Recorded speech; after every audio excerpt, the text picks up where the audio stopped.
Hello and welcome everyone to today's News Tonight, the weeknight news show where we're joined by special guests and our lovely patrons and of course our awesome YouTube audience to discuss the day's gaming news. I'm your host, Derek Bittner, and I'm joined today by my good friends and GVG co-founders, Steve Bowling and Ash Polson, along with our extremely special guest. He is one of our mods. He is an executive producer, and above all else, he is the king of manga himself, manga letterer Brandon Bovia. Hey, folks, how's it going? We're great. We've got the king of manga here with us. How king of manga? I've declared him king, and I am I have that power. I have that godly power. Yeah. Oh man, my ego's gonna go out of control now. You guys don't know what you've done. Brandon, I gotta go over 9,000. I gotta say it's been far too long. I wanted to have you on the show since day one. I mean, you know me. Like, I've been bugging you about your work for as long as I've known you. Like, Brandon, for those of you that don't know, I'm just gonna talk you up for you, man. He works on fucking Dragon Ball Super, Kaiju number 8, and the new one is Red Hood. The Hunters Guild Red Hood. The Hunters Guild Red. All of these are dope ass manga. I mean, I shouldn't have to sell you on Dragon Ball, but Kaiju number 8 is like my new favorite manga. You've been talking about it. I jones for it in between chapters, man. I've been talking it up since we started GVG just because it the story is ridiculous. It goes like hard every chapter. So much fun. Yeah. I gotta say, you hold one of the two jobs that like childhood Steve wanted more than anything in the world. One was to write for EGM. I was like, oh man, write about video games. That's awesome. Yeah, really. The other one was, don't know how I'm gonna do it, but get to read and watch Dragon Ball early. Whatever the cost, whatever the price. So I am. I mean, technically, you kind of do, just because translation is a lot faster than the old days. Yeah, it's the same day as Japan now, which is awesome. But you know, I'm like day negative like 15 on a lot of this stuff. So oh my god. I can't imagine that early. You are a keeper of secrets, my friend. I am a keeper of secrets. I've tried. Trust me. Look forward to the 20th. Look forward to the 20th. Like whenever he posts like something he's working on, I'm like, yo, that's totally a Dragon Ball sound effect, right? Oh yeah. I mean, I've been tweeting a lot, particularly the past couple days, about like, okay, here's how I like do my process for sound effects and stuff, and I'm like, it's because I'm working on Dragon Ball. Because there's just all of the volumes, you know, it's all fighting basically. So like, I get to really flex my sound effect muscles I guess for folks who don't know, I'm, you know, as the English letterer for manga.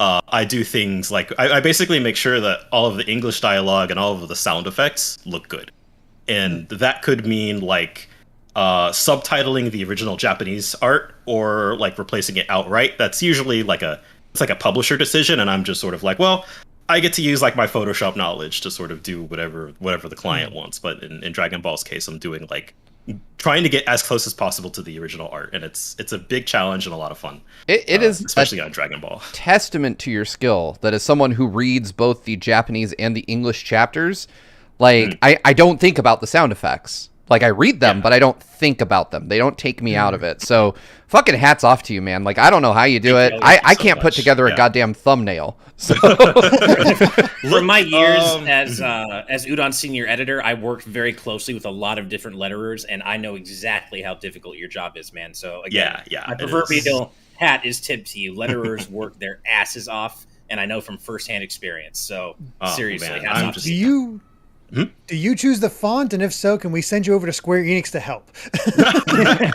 well, see, I started this trend lately where I do all my sound effects in Arial and Narrow. I don't know what just came over me. So much in there, and it's like all that free space. It's like having a nice big lawn that you have to take care of. Yeah. Oh man, gosh, it's super crazy. But yeah, to answer your question, legit, it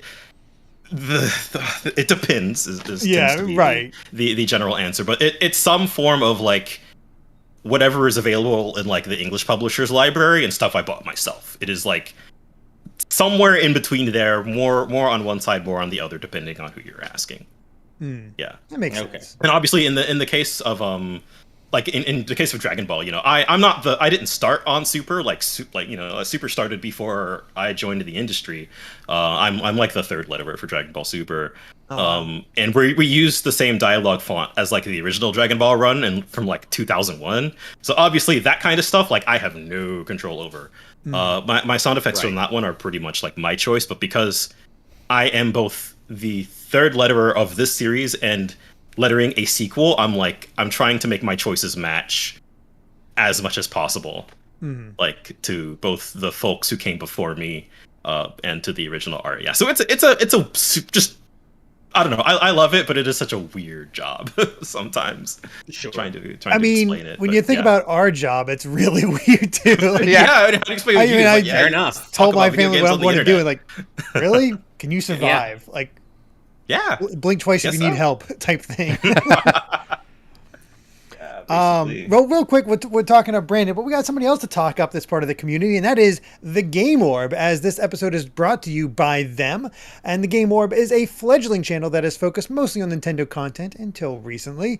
And while they are still running Let's Plays of Nintendo games like Splatoon 2 and Mario Kart 8 Deluxe, going forward, they are covering games on the Xbox Series X like Portal Still Alive as part of a fresh daily upload schedule. So be sure to subscribe to the Game Orb at the link in the description, plus the one that Ash is putting into the YouTube chat, and we're still pushing towards 350. We're at 330 right now. I know we made it to nice ground since the last time, so that's awesome. Yes. And we just need 20 more to reach that new goal of 350 subscribers. But of course, they also want to promote their friend's YouTube channel, Galactic Reaper, and you can find both those links once again in our description. Also, I got to start shouting out some people in the audience before we get to the news, because holy crap, there's been super chats rolling in. Yeah, wow. Yeah. It's like, You guys we got so Brandon on, and all of a generous. sudden the money starts rolling. Right? Yeah. There's so much money to be made in manga. I'm telling you, we're all telling you. rich. Robert Salazar with a $1.99 donation saying, hello, fellas. Well, hello to you, Robert. Hello. And, Hey. just to plug the Shonen Hey. Jump thing. I think that's all you need for monthly subscription to Shonen Jump manga? It's $1.99 a month. There you go. That's all it takes. There you go. Support I us, live in that get some app. manga as well. Best $2 a month I spent. Yeah. Next up is Late Night Sprites with a $5 donation saying, thank you all for inspiring me to go into gaming journalism, primarily for indie games over here in the Mitten State. Keep being amazing, y'all rock. Wow. Fortunately, there's Thank a you. ton of indie games that come out. That's a lot of coverage. Yeah, and also thank you for letting us know that we inspired you to get into game seriously. journalism. That's awesome to hear, especially after just hearing Steve talk about how he wanted to be an EGM writer growing up. Same as me. I was like, I want to be the next Dan Shu or whatever. So Yeah, that it's really remains cool to my hear that white we whale. inspire you. Yeah, Like, I never got a freelance piece in fucking EGM. God damn it. Yeah. One of these days. I Terrible. reached out to Mark Bozon when he started doing EGM, like when they did that revival, in the hopes. And it was basically, they weren't, I could already tell, like, that revival wasn't doing too hot. So I was like, it's not going to go anywhere. Yeah. right. Oh, well. But yeah, speaking of real quick on mini games, I got the chance with some extra free time thanks to this weekend visiting family. Got to try, apparently the demo's been out for a while, but I first got to try it just this weekend. Chris Tales. Look that up. That is amazing. I'm so stoked for that. Indie RPG, really interesting battle system, time travel mechanics that I've never seen before. Basically, think our old TNT thumbs. You know how you had the triangle? So you have this triangle here splitting up the screen. I'm going to try to do this here. This part this part right here is the past, and here in the center is the present, and in here over there is the future. I'm getting reversed. And you see that all the time. So you'll pass by a person and you'll see here they are as a kid, here they are as normal, and here they are old. It's really wild, and especially the ways you can interact with it. It's really cool. Really Exciting. cool. I've heard interesting Hearing you things. talk that up, that comes out this month, right?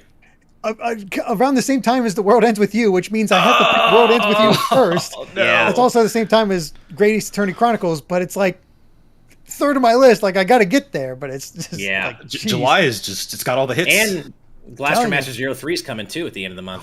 that is also true. Yeah. Yep.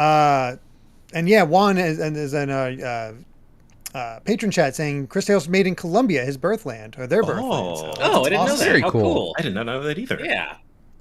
Next up is Clockworth Clone with a $5 donation saying, hey, just want to hop in for once and say that I never watch live because I use you all for background noise at work, but I listen to every episode, love you all stuff. You know what? That was perfect. Thank you so much. However you want to use us. I'm honored to be your background noise. Yes, exactly. Yeah, I'm usually the one listening. Like, y'all are usually background noise for me, and now you're foreground noise? I guess. I mean, we're kind of just robbing a you of distraction background at noise this right point. now, so. Yeah, right. Come on. Thank you very much, here. Clockwork Clone. Thank you. C Wingxian with a £5 donation saying, pop in before I sleep because our boyo Brandon Bovia is finally on the show. Kaiju number 8. I'll be watching VOD in the morning for sure. Hell yeah. Oh my God. That is awesome. Thank you so much for Love popping in. And yes, I could have like a 2-hour discussion about Kaiju number 8 by itself. Probably. Next up is a Nerd's Ramblings with a $20 donation. Holy crap! Thank you so much. Saying another long day at work, guys. But no, I watch your news nights after work every day. Been dealing with a stomach ulcer and infection for 6 months. Oh God, I'm so sorry. And these new nights have helped me so much. Keep up the amazing work. Well, I'm glad we can help you. I hope that it's better because that's anything we can do for you. Get well man. soon. Feel better soon. Yeah, geez. Yeah, we're all sending our love to you. Oh my gosh. And thank you very much. Yeah, thank you for the very generous donation. Same goes to Hyrulean 1000 with a €10 donation. Says, I remember seeing Brawl for the first time. I was playing my first Zelda and didn't know about Smash Brothers. Mario, Link, and Pikachu in the same game. I almost bought Pokemon Battle Revolution instead. Ooh, oh man, made the right choice. Yeah, you definitely made the right choice there. Yeah. I remember when Smash Brothers was first announced. Like the N64 version. And I was in high school at the time, and one of my classmates in German class told me about it. And I was like, you're lying. I was like, that is the stupidest, craziest idea ever. That doesn't exist. You're full of shit. And he like busted out a Game Pro because again, and he showed me screenshots, and I was like, holy shit. Like this is wild. Your face was like the face in Game Pro's review scores with the mind blowing. Oh yeah, I always wondered if like Atomic Warhead stole that mind blown score for their logo. It's so similar. You're right. It is. I never thought about that. They look so similar. Wow. Mine was the commercial. That commercial. We have to call out that commercial. Just it's iconic. I still think it's one of the best gaming commercials ever made. It definitely is. So good. Yeah. That was what made me pick up the game. Yep. I didn't have an N64, but I made sure I had friends that did. Oh, yeah. Pick them wisely. Oh, yeah. Yep. Color Hurts with a $4.99 donation saying, I'm listening from the shower. That is all. You know? All right. Hey. I mean, if we can stream from the bathtub, you can listen from the shower. Yeah, exactly. That just makes sense. I like having background noise when I'm in the shower. I don't want to be left with I listen to podcasts all the time in the shower. Nice. Well, thank you, Color Hurts. Yeah, thank you so much. Oh my gosh, they keep rolling in. Blaystar25 with a $10 donation saying, hey guys, off topic, but today I went to a retro game store for the first time in 2+ years. Ended up getting Kingdom Hearts Chain of Memories and Mother 1 and 2 on GBA. It was so nice getting to have that experience again. Damn. I need to do that. Very cool. That's a good pickup. Yeah. Yeah. Mother 1 and 2 especially that's a goodie. Mm-hmm. I'm assuming those are translated. But yeah, there's a retro game store relatively close by. I haven't checked it out in a while. The last time I went to was picking up the Bowser plush I got for Amy. Nice. Oh yeah, yeah. I'd be curious to know if it was one of those pre-fan translation patched cards. Oh yeah, I forgot people can do that now. Just like putting a fan translation ROM on a card. Yeah, I have one of the ones of the original Rhythm Heaven. I found that in a random used game store. I'm nice. Like, wait, this is a fan translated OG Rhythm Heaven on a GBA card? Yes, please, I want this now. How much money? That's so cool. Yeah, I think the Game Boy Advances with the really nice backlit screens are starting to come back in favor. Like people, I want a modded GBA so bad. Like the original design with a backlit screen. Hell yeah. I need one of those in my life, but they're so hard to find now. Like, everything's hard to find right now. Costs as much as a fucking Switch at this point. Jeez. Splubber with a $9.99 donation saying, I work early mornings and open a Taco Bell, and you're my entertainment while prepping taco shells. See y'all tomorrow while making Baja Blast large. Let's all hope my AirPods are charged. I hope so. And that's kind of amazing. I know that Loyal Dingo always talks up the Baja Blast. I've not had it in a while. Right. But that's my wife absolutely subsists on that stuff. Like, she found it in cans. Like, she Oh really? Oh Wow. yeah, like Some Taco places Bell have branded cans. Mountain Dew cans. Yeah. I'm sorry in advance, but I've never been a Mountain Dew fan, Baja Same. Blast or otherwise. Same. You too? Okay. I'm not the only one. Good to know. Okay. I was about to say this as a hot take. I was like, I think Baja Blast is just fine. But okay, yeah. It's never been my favorite, but I also have never been too into. I was into Mountain Dew for a while, but I kind of fell off it. We're all fake gamers. We don't like Mountain Dew. Yeah, Yeah. Right. Yeah. Jeff Can't we Keighley keep would ban the- us from the Game Doritos Awards. Pope? And by the way, Splubber, I just want to say I love your name. It's just fun to say, Splubber. I just love Splubber. saying that word. It's just fun. And thank you so much for the donation. Late Night Sprites with a $2 donation says, I recommend Kaze and the Wild Masks. It's indie DK Donkey Kong Country.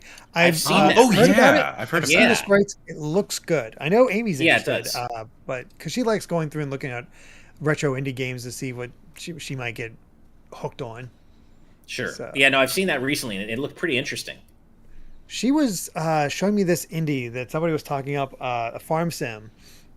There was more modern, and it's all it takes. I wish I knew the name of it because it's pretty wild and definitely worth looking up. With a lot more, the way it updates a lot of things is like even makes me as like it makes things more realistic, and oddly that makes it seem more fun. I don't quite get it, but it's interesting how they manage. And I don't remember the name of it, but oh well. Nick Bell with a $4.99 donation saying, hey guys, thanks for being a constant source of positivity for me. You all have inspired me and my friends to finally start up our gaming podcast. That's awesome. Hey, that's awesome that's a lot to of hear. I've always Thanks for letting us know. wanted to take that step. So that's awesome that you're able to do it. Yeah. Yeah. You find that subject and you go for it. I have two friends that started up a podcast talking about every episode, I think it was Stargate, the TV show. And then cool. that led to that one of the friends also doing another, like a Star Trek based one, I think on Voyager or Deep Space Nine. Oh, that's awesome. And that honestly opened him up because he was, working from home, not have a lot of, most of us had moved away at that point. He wasn't able to, hang out with the friends that are around local, but he started making some major friends in the Star Trek community and is just has a horde of friends there. So it's kind of amazing how that can be a gateway to just increasing your definitely friends, your friend groups. Pretty much, yeah. Yeah. So Just build good new luck on that. experiences, build new bridges, meet new people. Yeah, it's a great way to do that. Yeah. Absolutely. Brandon, I'm going to need your help. Jaden Buck with a $2 donation with a bunch of Japanese, TNT, bunch of Japanese, and I could read that. Okay, Steve, you go. Either Somebody, or, I can't. If you want to, Brandon, it is addressed to you. Okay, fine, yeah, I'll go. Nice. こんにちは、ブランドン。今夜 TNT でお会いできて嬉しいです. Basically, hello, Brandon. It's nice to see you on TNT tonight. Oh, that's nice. Yeah. Awesome. Also, Yeah, I don't need to know Japanese for my job. I just kind of happen to. That's why I raised my hand. I was like, I don't actually know if Brandon speaks Japanese. So I was like, well, I can. obviously, you just saw me flub it, so obviously not. You than I got can the do. kanji right, which means you've done your homework. So Yeah, I obviously knew that's exactly what it said. I just wanted to stay quiet to give you guys. Yeah, you just Obviously. wanted to just let me flex. That's okay. Yeah. I mean, you are the king, so I just got to do it. I know it really flexing those manga king creds right there. All right. Jason Cotter with a £2.99 donation says, evening, I own the gold Zelda GBA SP, your rarest item. Oh boy. So coincidentally, for me, this kind of ties into the fact that Brandon's on the show tonight, and that is because probably my rarest item that is video game related is the Naruto Game Boy Advance SP. Like they had like I have it brand new in the box still, and it's like I had no idea they had a Naruto SP. Yeah, it's like Me a either. orange SP with the Konoha symbol on the front of it, that's and then the buttons are blue, and it came with Naruto RPG for the Game Boy Advance. So I bought it as like a that's set. awesome. I remember. I have a Game Boy Micro with the Famicom faceplate, so I feel like that's fairly rare. And I also have the. Yeah, I've got that, and I have one of the foam busters that they gave out for Mega Man Universe at some San Diego Comic Con or another. That before the game's cancellation, I still have one of those foam busters, but it's like discolored now. It doesn't look as cool as it used to. Yeah. I don't know if it's rare, but I do have the Kingdom Hearts Birth by Sleep PSP. That's when I picked it up. So that's pretty good. That one. Yeah. Nice. Otherwise, game-wise, I own Path of Radiance and Radiant Dawn for Fire Emblem, and I know those are rare. Pretty expensive. Yeah. Yeah. I am traditionally not a collector, so I don't have that much in the way of rare stuff. But same. I try not to collect one of these days. Me, same now these days. Steve, was that sarcasm? It wasn't. It actually wasn't. So I collect. I don't have like a typical YouTuber game shelf. Like Derek's collection dwarfs mine in many ways, but I try to collect for Zelda, Phantasy Star, and Shenmue, and purposely two of those are just because I'm not going to get a lot of stuff out of them. Yeah, so you're going to get what you can find. Yeah. Traditionally, I was the kind of kid who had to sell his old stuff to get to the new stuff. Yeah. So now that I'm working in manga, obviously, I don't have to now that I have a job, I don't have to sell all my old stuff. So maybe some stuff in 10 years, somebody's going to be really nostalgic for I don't know, Switch games and stuff. So then I'll be like, oh yeah, I have that. That's rare. That's totally going to happen because we're seeing it happen with PS3 and Wii games now. It's oh geez. Final one for now is Chris Best with a $2 donation saying, does Ash like Castlevania music? Because you have vinyls 1 through 3, which, as a Castlevania fan, hell yeah.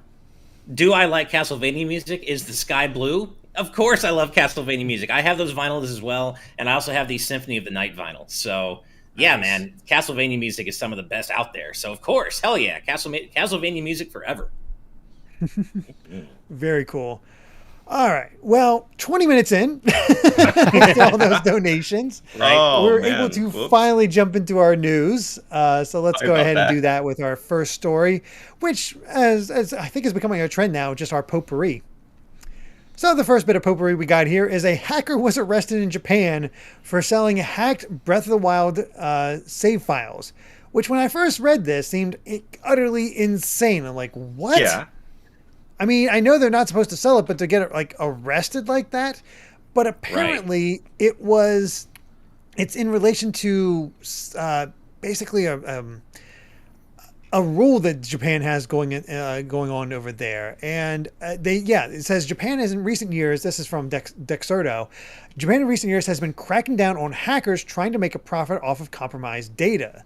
And so this is just part of that. So yeah, and apparently, it works because the person they arrested has confessed to selling over 10 million yen worth of save files so far, which is approximately $91,000. Okay. Wow.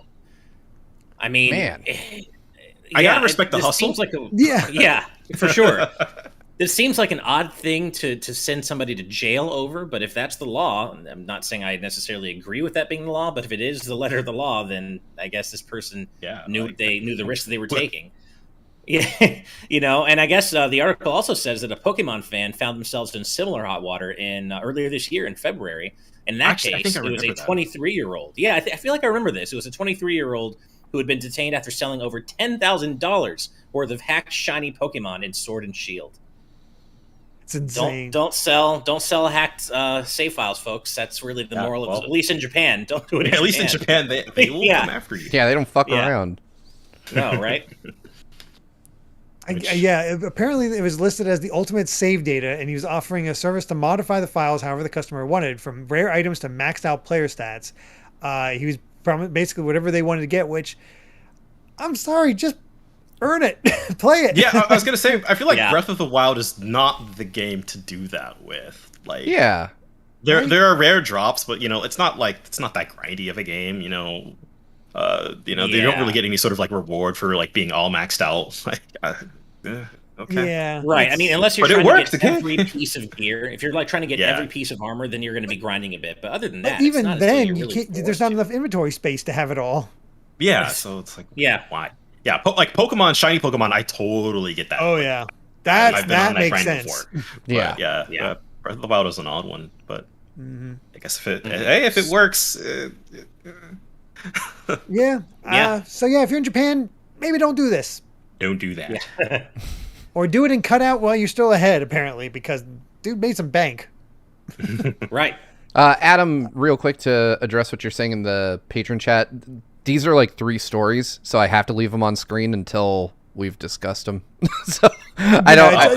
It's a potpourri. Real quick, there's like not a lot to say about them, but it's okay. Mention. That's why we have it up there. Gotcha. Just newsflash. So, apologies. But the next one, of course, is that Psychonauts 2 will feature an invincibility toggle just because they want to enable all ages and all possible needs to enjoy the game. Like, you know, you can have the difficulty if you want, but you don't need it. Yeah. So I love that so much, and this kind of comes from, or not, it's piggybacked off of something that Xbox tweeted over the weekend, saying if you beat a game on the easiest difficulty, you've still beaten the game, and which is total facts, and I just love that Double Fine is doing this. Make your games accessible to everybody. It doesn't matter if you're invincible, it doesn't matter if you're using cheats. If you're enjoying the game, that's what matters. But we've also said this on the show many times before. And they quote tweeted Xbox, and Double Fine said, if you beat Psychonauts 2 with the invincibility toggle on, you still beat Psychonauts 2. Hell yeah. Yeah. Awesome. I absolutely love this, and it also makes it easier for me to get my kids to play these games. Like, they're still learning how to platform and do stuff like that, and invincibility will just help them get that much further. So I'm excited for this. I've always said it, more options is a good thing. There's no time where adding more things as optional elements ruins the game. Because you can just turn them off. You don't like invincibility, turn it off.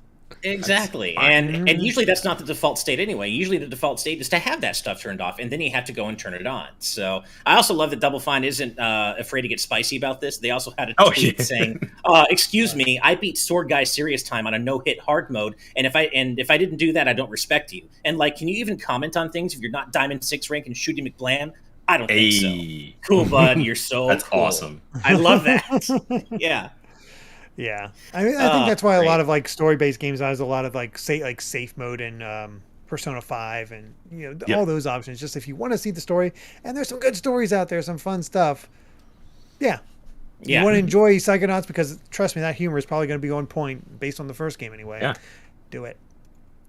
And our final bit of potpourri. This one goes out to you, John Cartwright. Super Monkey Ball Banana Mania will support gyro on the Switch. Hell yeah. Nice. That's great. I love all the stuff they're adding to Banana Mania. We actually, in our potpourri for Friday, we talked about how they're adding like a slow motion mode and maps to the goal, and you can slow down the timer. They're doing so much to make Monkey Ball 1 and 2 more accessible. Good. And I would probably use these because Monkey Ball is hard. It's pretty hard. Yeah. I never beat medium mode in the original. So these games are tough. Yeah. Yeah. So I appreciate as a quick aside. Oh, sorry.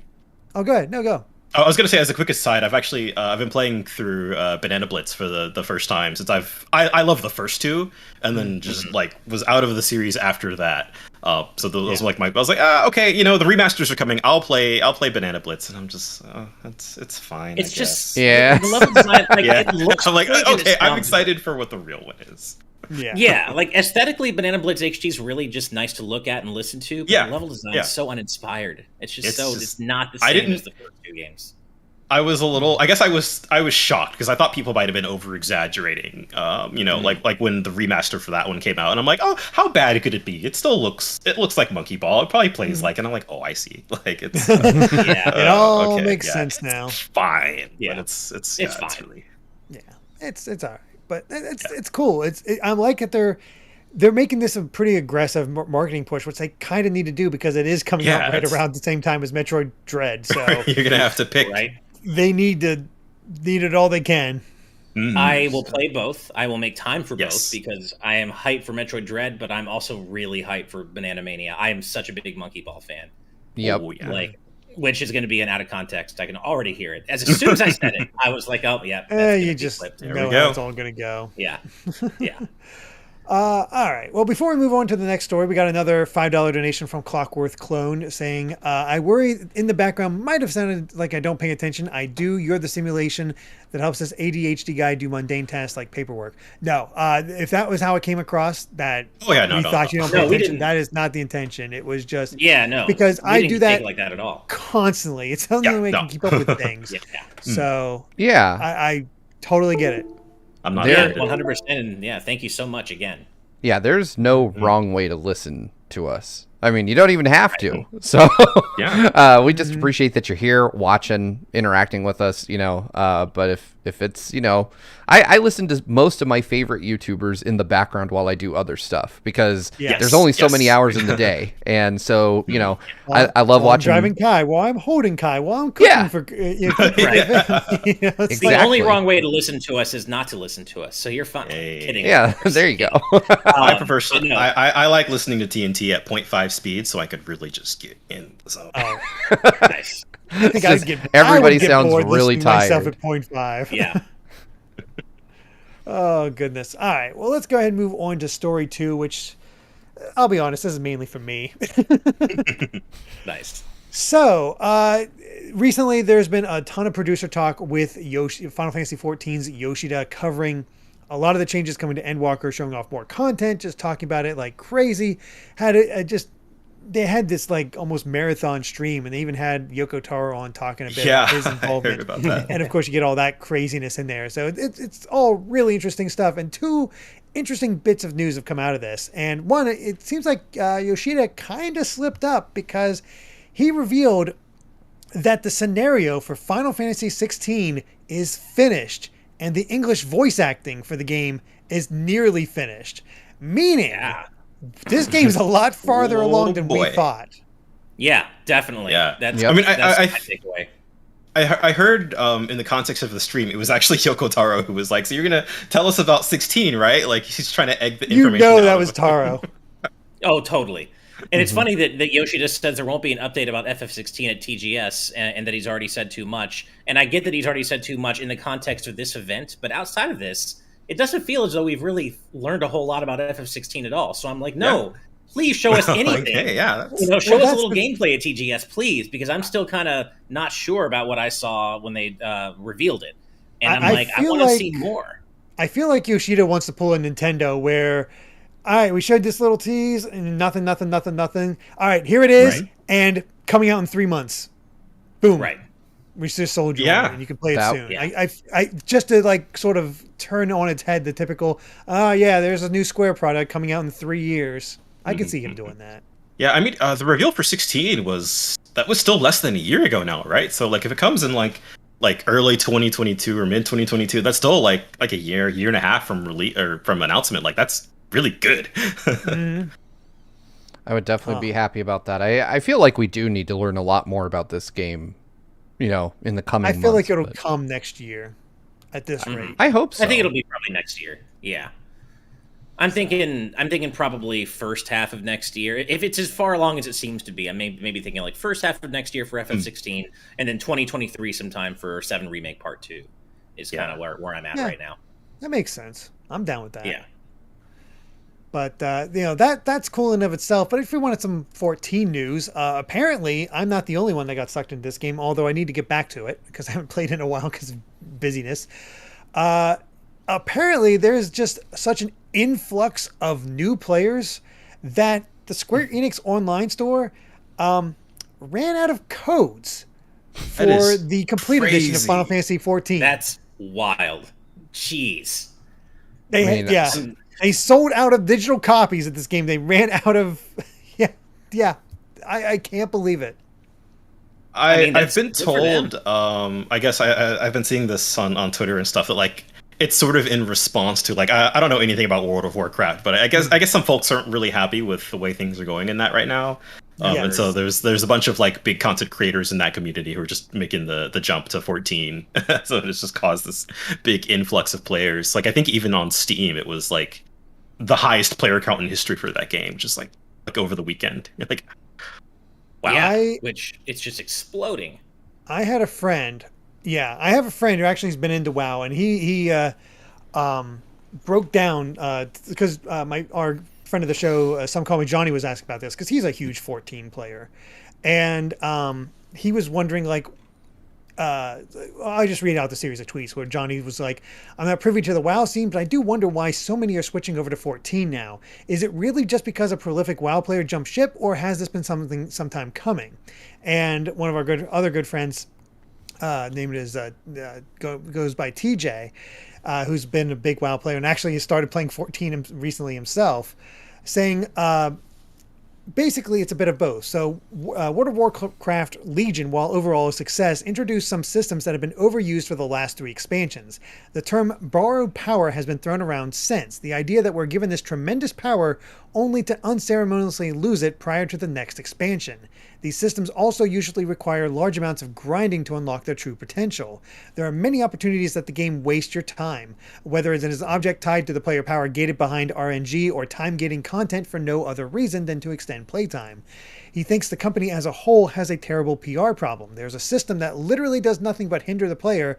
It would not break anything but by disabling it, but the company has doubled down twice over this expansion trying to improve it. When all they're being asked is to do is disable it. It's not important, but it's just a sign that the powers that be are arrogant enough to think they know better. People are tired of their time being wasted on subpar content, and Activision really pulled back the veil and showed the player base that their only concern is revenue. Extending playtime is a primary objective, and it does nothing but read as revenue generating. The release of their latest patch took longer than any patch in the history of the game, and the end product was nothing special. And this was forecasted for months leading up to the release. People understand that COVID was terrible for the industry, but the decisions made continue to be more of the same. So this guy knows his stuff, has been a player for a long time in WoW, and they apparently they're just screwing it up.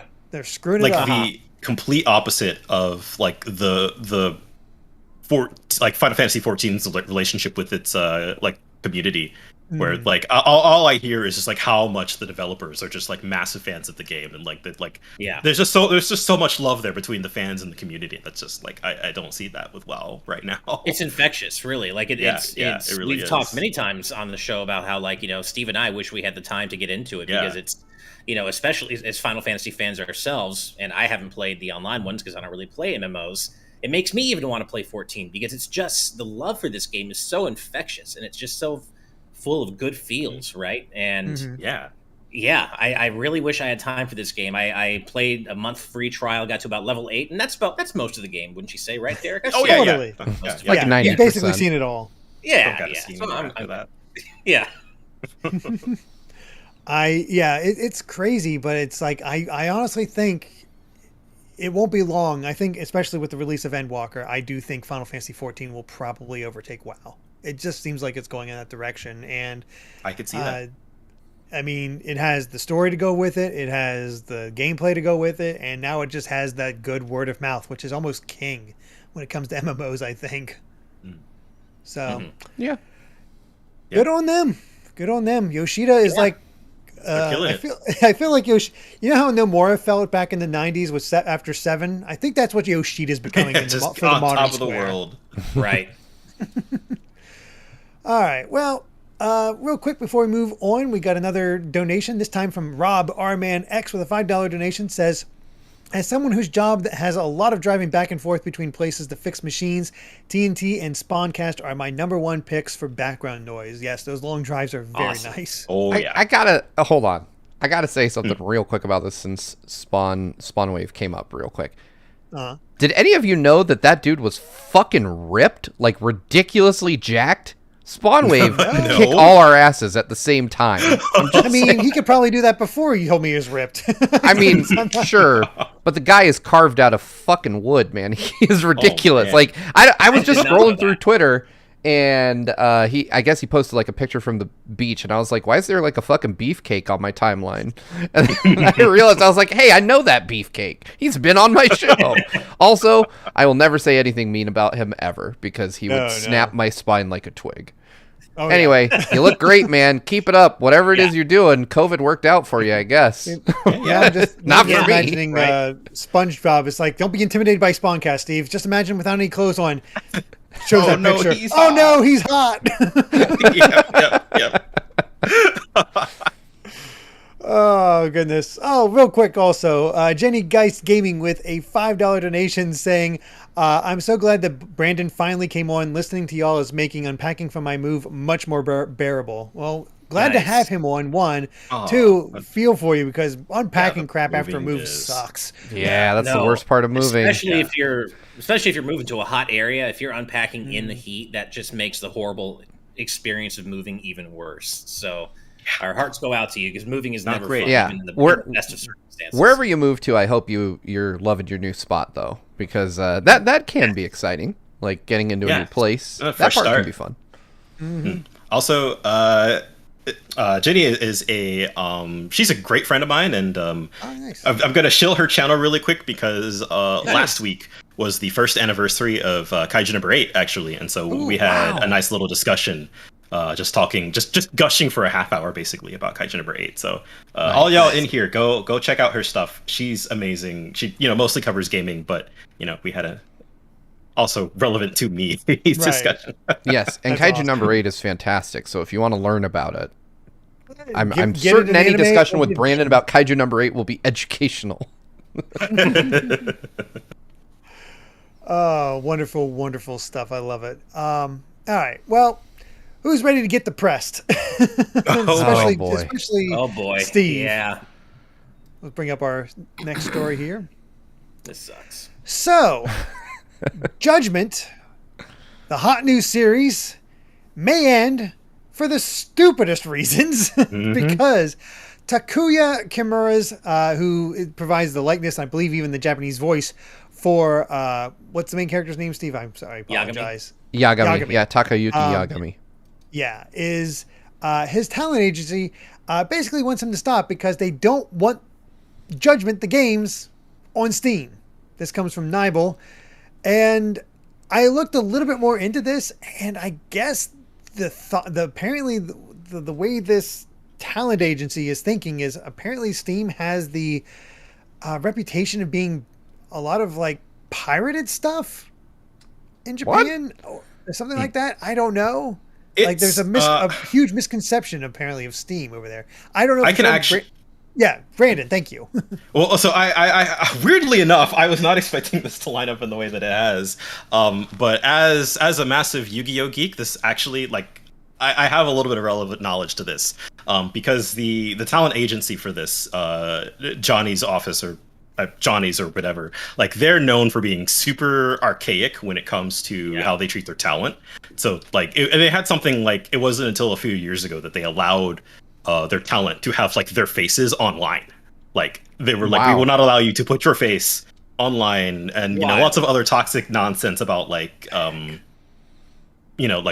a lot of other standard Japanese entertainment industry stuff, like not being able to talk about your personal life in any way whatsoever. But Johnny's is particularly strict with it, and they're just they come down really hard on how their talent appears and where.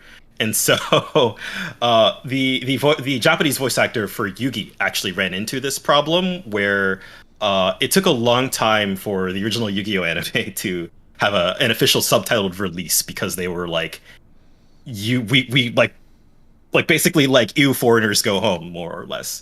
And I think his the voice actor for Yugi even has like trouble appearing in video games sometimes because they're just like a very specific, like, we contracted you for this and you cannot do anything but this. So sadly enough, this Judgment story doesn't surprise me in any way whatsoever. Oh man.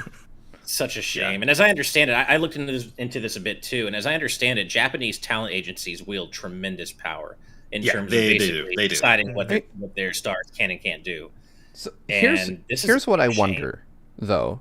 Judgment has a history with recasting already.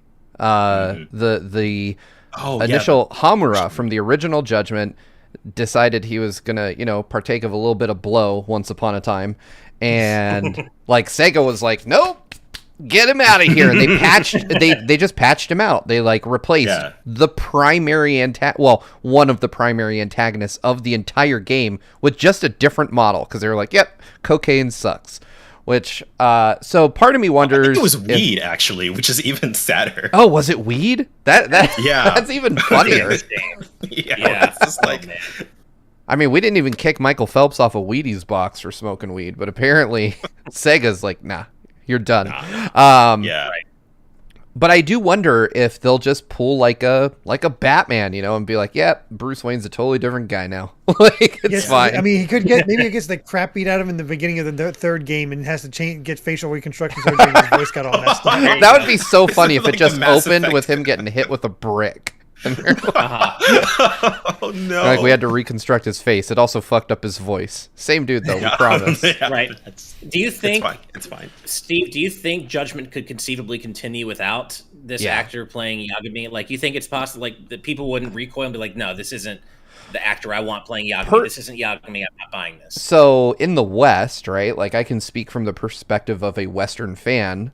I don't care. Like, I don't care about Takuya Kimura, like, at all. Like, he's not someone I'm a fan of, to me, he's the dude from Judgment. That's all, like, so I'm like, oh, they replaced the dude from Judgment. That's fine. In Japan, I understand he is a pretty big star, so I'm certain that there is, like, a relationship between his involvement and sales of the game in Japan. I don't think that relationship exists nearly to the extent it does here. So I think it could continue. I think there's a bunch of different ways you could continue the series if you choose to, right? You could have Yagami take a back seat and maybe Kaito is the main character of Judgment 3. Or you could have it properly cross over with Yakuza, assuming that it doesn't in this new game, right? Because there's lots of hints that it will. So, I mean, you could kind of blend the two series to where a protagonist from a past Yakuza game is the main protagonist of the next Judgment game or something. So I think there's a lot of ways for the series to continue. My guess right now is that we're at kind of a similar situation to where we were with Spider-Man and the MCU a couple years ago, where Sony and Disney were in like a staring contest with each other, and they're just like, someone's gonna blink, and then like a month later they're like, all right, we figured it out, we're good. I don't know that this I'm not familiar with Japanese talent agencies. As much as I wanted to be a J-pop idol, it never worked out. Oh yeah, you got the face, you're ready, just make your debut. Exactly, I got everything. Man, I don't even have a boyfriend, I'm perfect for it. So I think that there's a chance here that they'll work something out, but I guess it's going to come down to how well does Judgment sell in Japan, really? Like, is it enough to make the people that work at this talent agency be like, you know what, we don't want to pass up on that money. Maybe we should hear them out. Maybe Steam's okay. How much money will we get from Steam, Sega? I'm sure that those are some backroom conversations that are happening around this right now, but honestly, I've also been well-versed on the stubbornness of Japanese executives, and I mean, this could be an issue where if somebody said the wrong thing in the right meeting, the Judgment's done. Pretty much. I could see it hanging by a thread. Might be a good way to think about it. Right. I would not be surprised no matter which way it went at this point. But we're getting Judgment 2, and they're not going to stop that, so I will play that like it's the last game I'm ever going to play from this series. And Steve, speaking of you, go ahead. Sorry, Brandon. I was just going to say, I think the first Judgment isn't on PC, but I think it is on Stadia, which makes this whole story even funnier. Yeah, even more ridiculous. Yeah. Also, does this talent agency not realize that consoles are also internet connected and often have browsers built in? Yeah, mods and all these talent agencies are run by dinosaurs. Exactly. Speaking of you being a pop idol, Steve, I just want to say that Jet Set in our live audience patron chat said Hatsune Steve-ku, and I just wanted to say that. It's blown up a little bit in live audience, and I just wanted to say that. I mean, a very cursed image. Here, this one's for you, Ash. Leaked right here. Wow. Well done. What happened? You didn't even hear me. I didn't. I said leaked right here. Oh yeah, exactly. I thought you were making a pun because that's like cursed. I am making a pun. Ash just didn't get it. Okay. He's a little. He's missing it. Anyway, two other things. I mean, as Nibel pointed out. Now I got it. It took me a second. Wow, I got it. Yeah, it took me a second. Sorry. I love it. But yeah, as Nibel points out, for Sega, Steam has become increasingly important for them. A lot of their games do quite well. Maybe that's why I should put more than just Persona 4 Golden on, Steam. Put it on other things as well. But the other thing is, I saw somebody, and you'll like this, Steve. The developers of making Yakuza 8 have a side quest or make it part of the story that I forget his name. Dang it! Our new protagonist, in his Dragon Quest addled brain. Oh, Ichiban. Ichiban seeing a girl, okay, yeah. seeing a pop idol being kidnapped by the evil talent agency, and he has to rescue them. Nice. Yakuza awesome. Is the kind of series where they could totally lampshade this whole debacle. Oh yeah, yeah. Totally. Like the talent agencies will be the villains of Yakuza 8 or Judgment 3. Exactly. And if it gives Ichiban more to do, I'm down for anything that gives him more to do and to be in more games. I'm down. Doesn't matter what the context is. Ichiban's awesome, and I love him. Now I'm just imagining, original Dragon Quest after he rescues the princess, just him carrying this girl all the way through Tokyo or whatever. Oh goodness! Oh, and as Captain Linebeck in the YouTube chat says, like I said, that was Yakuza 5 already. Well, they gotta, 5 definitely ripped into talent agencies. Well, they got to do it again now because it's even more relevant. Yep. So. Yeah. Do it again. Bring it back. All right. Well, let's go ahead and move on to our next story. Just all kinds of ridiculous.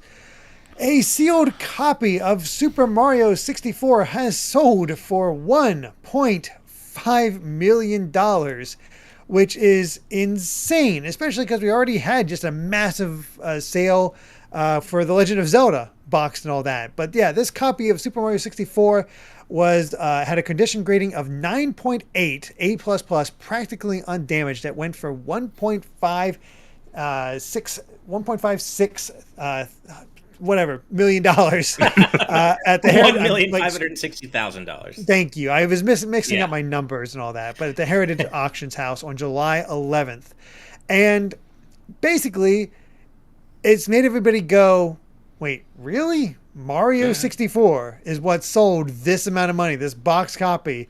Nothing seems to be particularly special." Like they looked into it in this Kotaku article. It's like, we figured it'd probably happen eventually, but looking into this, there's nothing really that special about this one other than the fact that it was just a pristine copy. So that has actually fueled other discussions, which basically comes down to, is this just an elaborate money laundering scheme? Is video games being used for that?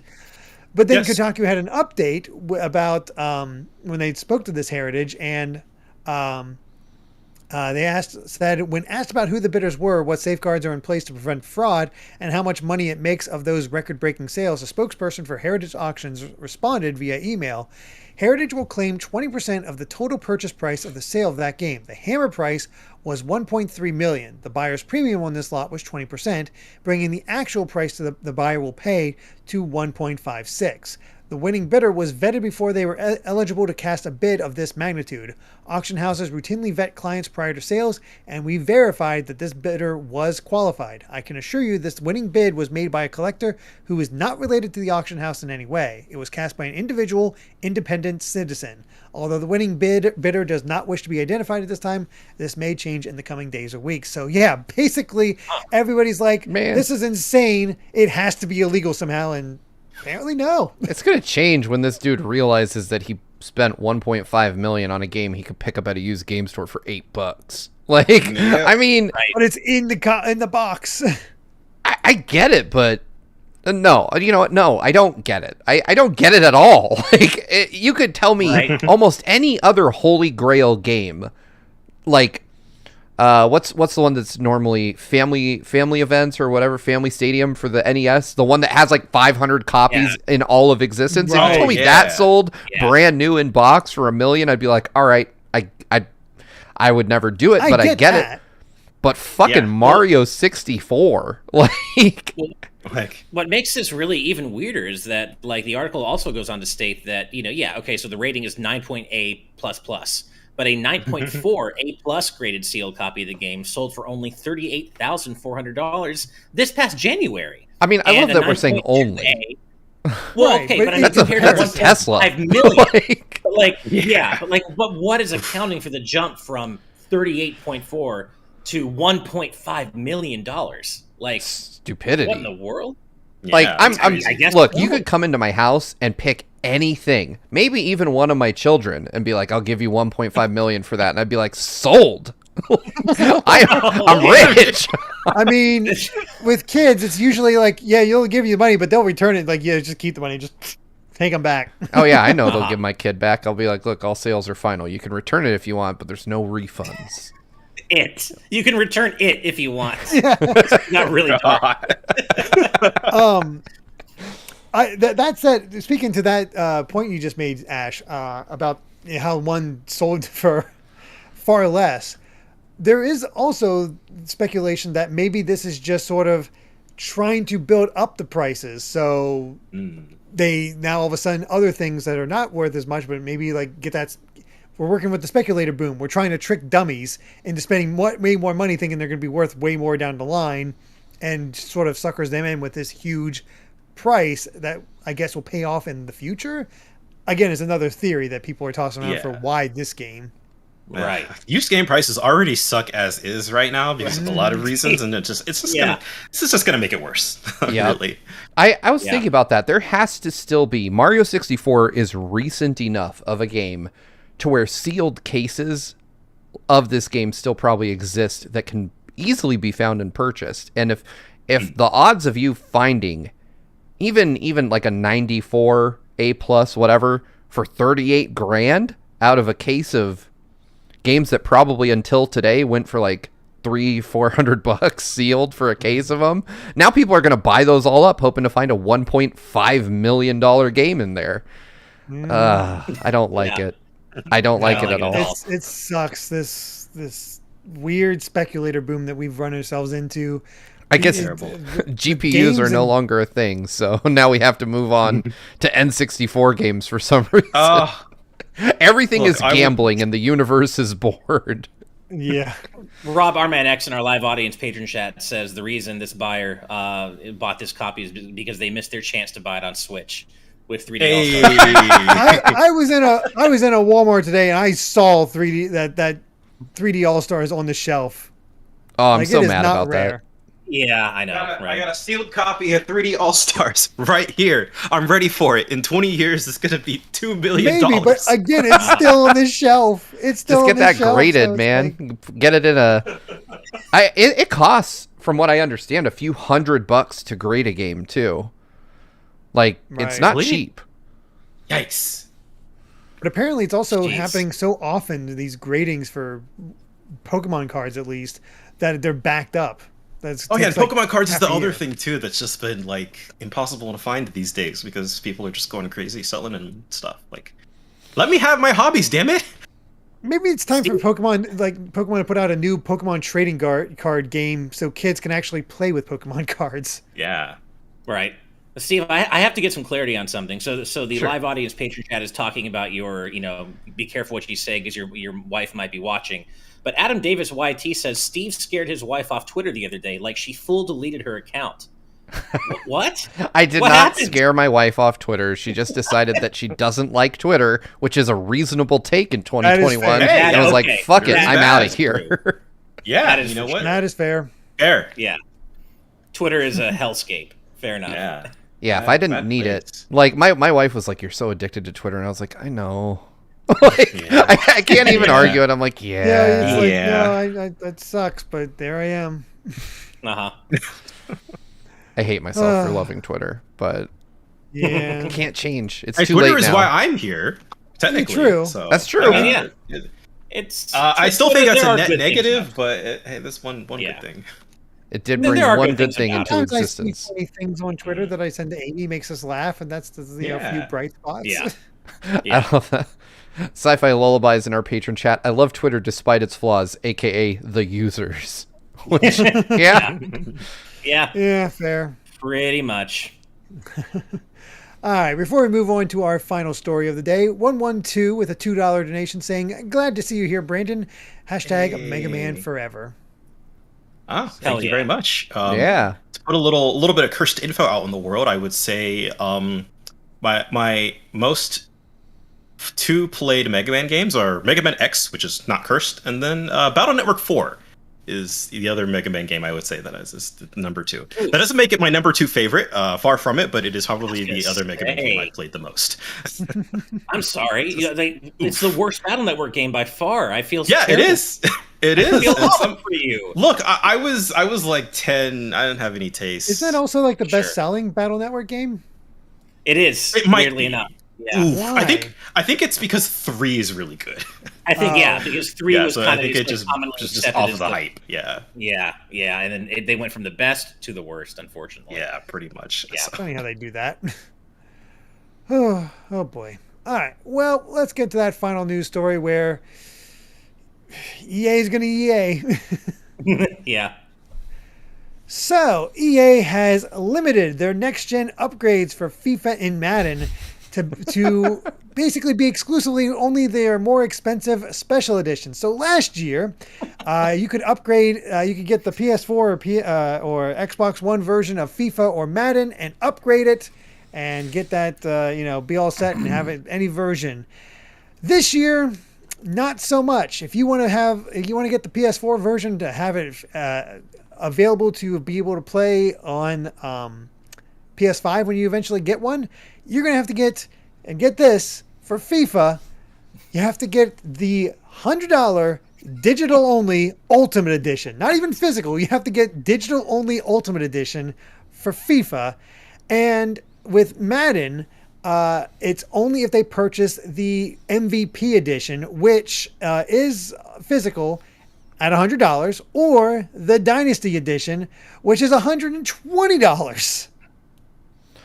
Wow. The one thing I like, the only thing I'm thinking of right now is the first Guardians of the Galaxy movie when Star-Lord is doing like the whole, he's like reeling his finger up. That's exactly how I feel about EA right now. Like, fuck right off with this. Are you kidding me? That is the game industry. Absurd. I feel bad for, like, it's easy for me to laugh about this because I'm not a Madden or FIFA fan, but I just feel bad for people who are like really screwed over by this. Like, you just have to think about it in terms of any game. Imagine if that's what you had to do in order to get Final Fantasy VII Intergrade.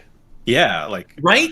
I guess we've admittedly, I guess I haven't been paying attention to like gaming news and gaming culture for long enough time to really know what it was like in previous generations. But I feel like this is the most like all over the place of like next generation upgrades, where you have a full thing from like free to like pay $10 to maybe pay $20 to just like just buy the game 1.5 times. Like, right? Yeah, it's different for everybody. And of course, like, EA is the culprit usually of the worst ones. Right. Them are Activision. Yeah, I was gonna say this feels like EA tried to out Activision. They're like, hey, you want to see why we're considered the worst company in the business? Check this out. And it's wild too when you consider specifically FF7 Remake Intergrade. Like before they announced that the next gen version, I would have told you that Square Enix was going to be one of the companies charging as much as they could possibly get away with for every aspect of the PS4 to PS5 upgrade. And yet it's a free upgrade.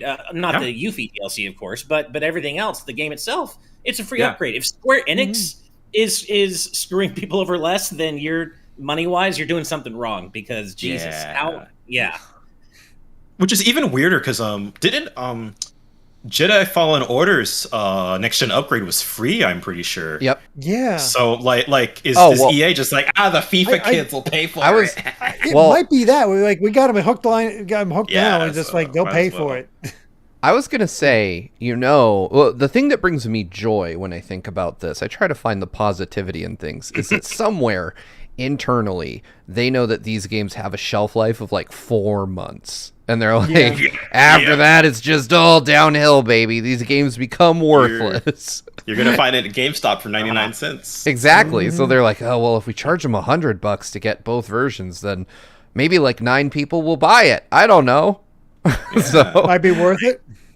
I just like knowing that they know that these games, while they do make a lot of money, technically hold their value worse than like a used Dodge. They're just like, this thing, the minute you take it out of GameStop, they're like, trading value is 8 cents. Sports games.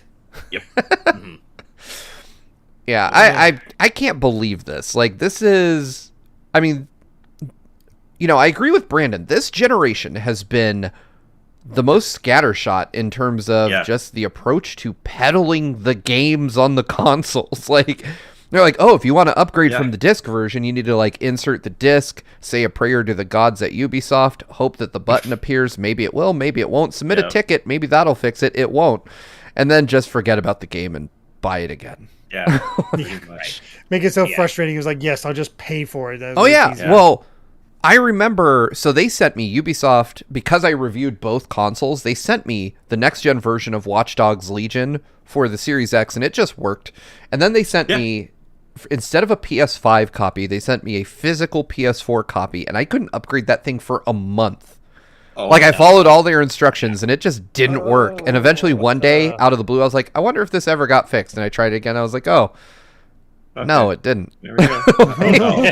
Yeah. That's terrible. Yeah. I was going to say... Oh, sorry. Oh, no, go ahead.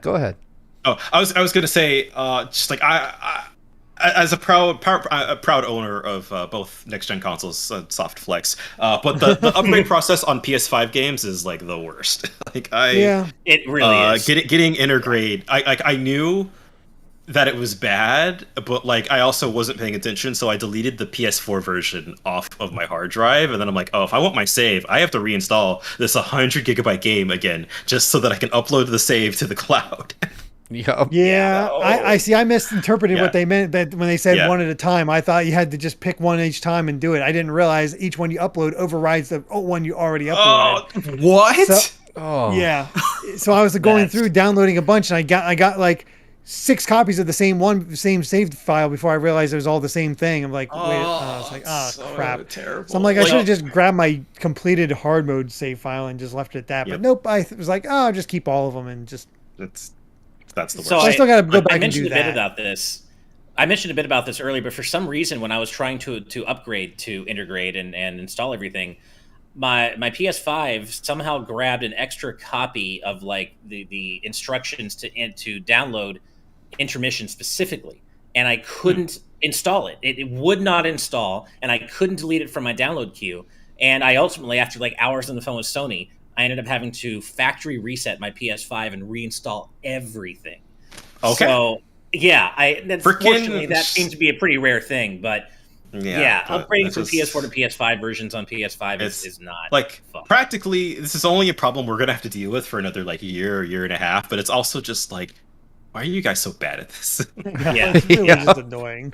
Exactly. We say another year to year and a half, but then, a few years after that, the PlayStation 6 will come out, and we'll do it all again. Well, and I'm going to posit this. I'm going to put this prediction out there into the universe now. We still won't be done with Final Fantasy VII Remake by the time the PS6 comes out. Absolutely. You're probably right. Yeah, we'll be having this exact discussion like 5 years from now. All 4 of us will be like, I was trying to upgrade Final Fantasy VII remake. Yeah, I was trying to get remake Intergrade 2 Deluxe Chapter 3 onto my PS6. My gosh. Oh, that sounds depressing. I shouldn't have ended with that. But you put it out there into the universe, so now we all got to do it. I just want to call out. Go ahead. I was going to say Shadow Hermit in YouTube chat says they're trying to make up for the loot box ban that's in Europe with a $100 version, which that is possible. I did see another story I didn't pick out today where Australia is looking to ban the loot box thing. So they are looking for other forms of revenue with loot boxes getting hit hard. Yeah, I guess that's how you do it. You just make everybody pay more money. There you go. Top Dog in the live audience patron chat. I'm not quite sure what this is supposed to mean, but they posted 4 emojis: the PlayStation logo, a bathtub, a smiling face, and a thumbs up emoji. And I'm trying to put all 4 of those together. And I'm not sure exactly what it means, but Top Dog it's obviously like a PlayStation bathtub stream. There you go. Right. Play Intergrade from the bathtub live right here. You know what? I'm not. Yeah. We did this once. Don't put your PS5 in the bathtub. Just keep your PS5 itself out of the bathtub, and you're good to go. We need to pay more money because God knows Bobby Kotick needs it. Well, yeah, he needs another bonus, man. He needs another bonus. Yeah. Man works hard. Man works hard. He only got 153 million last time. He could only buy 100 copies of Super Mario 64 at 1.5 million apiece. Only, God. Yeah. He's never going to fill up his YouTube gamer shelf that way. with mint copies of Mario 64. Can't buy all of them in the world. Oh boy, but well, before we end this off, I do have one little question for mainly. Well, I guess Brandon might know the answer to this as well because I was not here on Friday. Steve, what the hell's up with the minions? Oh yeah, the floor is yours. Oh yeah, this is a whole thing. I mean, first off, minions can get fucked. All right, they're terrible. They're like a mix of a jelly bean and earwax turned into a person with one gigantic eyeball that is just screaming to be torn from its annoying face. And so I reminded the internet at large that minions are good for one thing, and that is killing. And, well, you know, Ash put up a challenge. He said, look, if you draw Steve as a minion, we'll put it on the show. And I said, nay, I run the streams. If you draw pictures of me killing minions, I will put those on the show. And the internet responded. And I gotta say, some of them are real good. I saw them pop up on my feed and like you retweeting them. Like, what the hell happened? Really dark. Like it got dark fast. I don't even remember the context of why minions came up in the first place. We were talking about the Mario movie. Oh yeah, the Mario movie. That's right. Yeah, right. Yeah, and so someone posited that Mario would cross over with minions, and then I just I denied that reality. And you both wear overalls. Really, the one that I only saw, I guess there were ultimately 9 pieces of art inspired by this. I only saw 2 originally, and the one with Steve and Bongo like double teaming the minion and like breaking the minion over Steve's knee is really, really dark, you guys. Like, I mean, I appreciate the challenge. The challenge was met. I love that one. They've dived into that inner anger. I think this might be my favorite bit in GVG history. Oh man, I do agree. I appreciate what Dragon Spooker and Bolt Mouse X are saying, though. As I was saying, minions are just budget serve bots. Servbots way better. Oh yeah, I wouldn't kill a serve bot. I wouldn't dream of harming a serve bot. I love them, but a minion, any day of the week, buddy. Any day. Yeah. Could Goku be a minion? Oh man, Goku would wreck a minion. I don't even, no contest. I would love to see Goku go ham on some minions and just. Now that's art I would want to see out there in the world. There we go. Ultra Instinct Goku just fucking up a horde of minions. Just a complete genocide. You know what? Have Vegeta like in full on Ozaru form on wherever the minions' home planet is. I just had a vision of what's his name from he's in Fighters, but he's in one of the movies. Broly? No. The guy that's sort of based off Boo. It's Jellybean Hell. Janemba. Janemba, except when he goes apart, it's individual minions. Instead of pieces. That is awful. That is. And there's Goku's fight. Oh God. I think Ultra Instinct Goku could take out Janemba. More importantly, I just want to see a minion's eye get popped. Like, just take that gigantic eye, grab it, and like Doom Guy style crush it. Oh my God. I don't want to see it. I mean, I love where this is going. Man, it's just you're saying that. Here's what you gotta recognize, Ash. Steve has kids. Kids, thank you. He mentioned to repeat traumatized. I get it. No. He mentioned that, and I agree with you. But popping its eyes, like that's just making me. I don't want that visual. Like just think about Doom Guy holding a minion by the head, and then like that knife shoots out from under his wrist and just gets the minion right through the eye. I'm telling you, there's no shortage of joy. It's free smiles for everyone. Now that's what I call a glory kill. Yeah. Glory kill. Alan Wilkins. Real quick before the end this off, now that I've learned that disturbing bit of lore, Alan Wilkinson with the £2 donation says, so Goku adopts a minion and calls it Steve. Gotcha. That's awful. That's awful. Yeah. Oh, I love it. Oh, man. Real quick on your Yu-Gi-Oh thing, I saw you commented on Twitter, but I do want to give another thank you to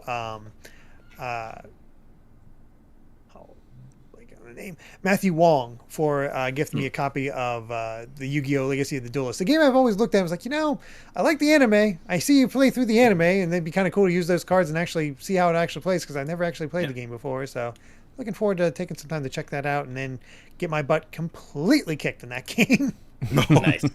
Well, I think it's actually like if you're not familiar with the card game, I think it's actually a really good place to start because it like especially if you just start through like the first anime up through the lineage up through GX 5D's Zexal Arc 5 Reigns, like because they sort of drip feed all the mechanics to you that way, and like they give you set decks because I think like you can either use your own deck or they give you a specific character's deck to play for. I'm totally taking the character's deck. Yeah. I'm not building my own decks for a while. Yeah. So I think it like I was surprised when that game came out. I was like, this is actually like they put that into consideration because most other Yu-Gi-Oh games just throw you in. They're just like figure it out. I've only watched up to the midway through season 3, basically when the filler stuff started happening on the blimp. I'm like, I left, and then but Dark-Sided Dimensions was awesome. Saw that in theaters. Oh yeah, so good. That's the best Yu-Gi-Oh movie ever made, which is a really low bar. And honestly, a really good, like generally a pretty decent shonen movie, just in general. Yeah, because usually like stakes don't matter. This one, because it's an epilogue. Yeah, it's an epilogue, and it's like I think written and I think maybe even storyboarded by the original manga artist. I think so. So it is, and they like. Getting off topic here, but I guess I love it because it addresses a couple of loose threads from the manga. So it was just like the manga ended like 15 years ago, and I'm like, oh, they're doing thing. Oh, good. That's wonderful. That's great. Yeah. Good stuff. And I love how it gave the chance for the 4 kids voice actors who you do identify with them. Yeah, to show that these people can act. Yes, everybody got better. I mean, Dan Green was always good, but. All right. Well, I'm like, with sorry, everybody else feels. All I know is the heart of the card. Yu-Gi-Oh nerdiness coming out. Yeah, I know Blue Eyes White Dragon. Blue Eyes White Dragon. Kaiba looking like a PS5. Mm-hmm. Heart of the Cards. My brother was super into Yu-Gi-Oh, so I'm trying to remember what Exodia, like the Exodia. Who only shows up in 1 episode, so that's kind of impressive. My brother had the cards. I got a good post-show video thinking about Exodia. Oh man! Oh, there you go. All right, sounds like we've got a great making for an outro here then. Right. With that, then, I believe we've covered all the major headlines and some extra stuff from today's news. But before we sign off, I do want to give a special thanks to Brandon for joining us today. This was a lot of fun. Glad to finally have you on. Yeah. Like. I guess to put that out there into the world, like I've been a fan of all you guys for just like years and years and years. So just to be on the other side of that and just to talk to you and just like be on the show, I'm just like, holy crap, I'm just a big fanboy at heart. Like that's all. Oh man, fair enough. You are my fucking hero. All right. Yeah. No, it's our honor and pleasure to have you on, man. This has been great. Thank you so much. And we'd love to have you back. It goes without saying. Yes. Oh my God, please. Say the word. I'll come right. We got to get some more anime stuff on here. Yeah. Oh. Yeah. Please make a Kaiju number 8 anime. I will cover that on a gaming show. I don't care. We got to have you back on whenever the Dragon Ball Fighter Z sequel is originally inevitable. Oh yeah, or if any sort of Dragon Ball related game news or anything else. Yeah, I'll be here. And where can everybody find you at? Oh yeah, I'm at Brandon Bovia on Twitter. Really easy to find, just by name. I talk about my job a lot. If you're at all interested in how manga gets made, a little bit of behind the scenes sort of goodness with a lot of memes and shit posting. But I put out actual nuggets of information every now and again, and then just I talk about video games and just all sorts of stuff. It's Twitter. Right. That's the usual. Mm-hmm. Good stuff. Awesome. So definitely check out Brandon. Check out all his the Shonen Jump app and his work on Dragon Ball and Kaiju number 8 and all that good stuff. But we also want to give a special thanks to all of our patrons, big and small, for supporting us, being here for the craziness and Steve's violent outbursts. And it really means a lot. But man. Special, of course, an extra special thanks to all of our patrons at the producer tier, as this show wouldn't be possible without all of you. You're the ones that helped us create all this lore. Hell yeah. And finally, a massive, massive thank you to our executive producers and above, and that includes Jared Edinger, Brandon Bovia. Whoa, it's me! Yeah.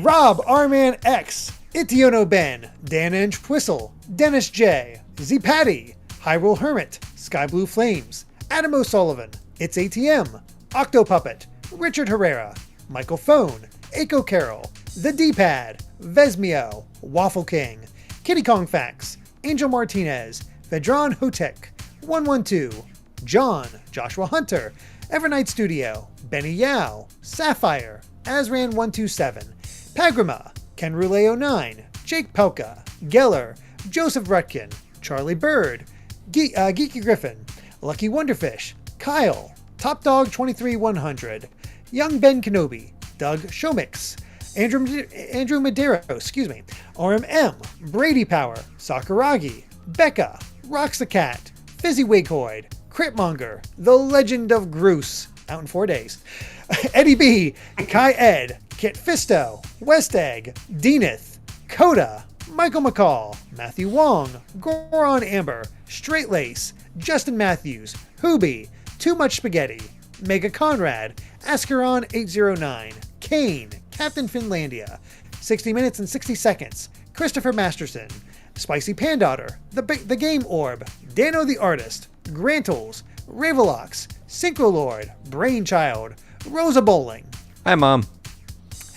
Kotar Peck, Scuff196, Skull Kid Tiger, AJB Cool, Blizzica, Jason Uloa, Jaden Buck, Phantom Project, Cystic Warrior 29, Derek, Ray Clausen Jr., Nathan the Voice Actor, Hulkamaniac 55, Chibi J, Bongo Lover, Mumbling Yeti, and Cameron Sharp. Thank you all so much. And remember that you too can become a patron over at patreon.com/gvgaming, where you can get access to our exclusive post-show and ad-free content for as little as $5 a month. Thank you all so much for watching, and if you like this video, be sure to subscribe to Good Vibes Gaming for more good times like these. Until next time, good night, good vibes. Bye, everybody. Bye, everyone. See ya. Bye.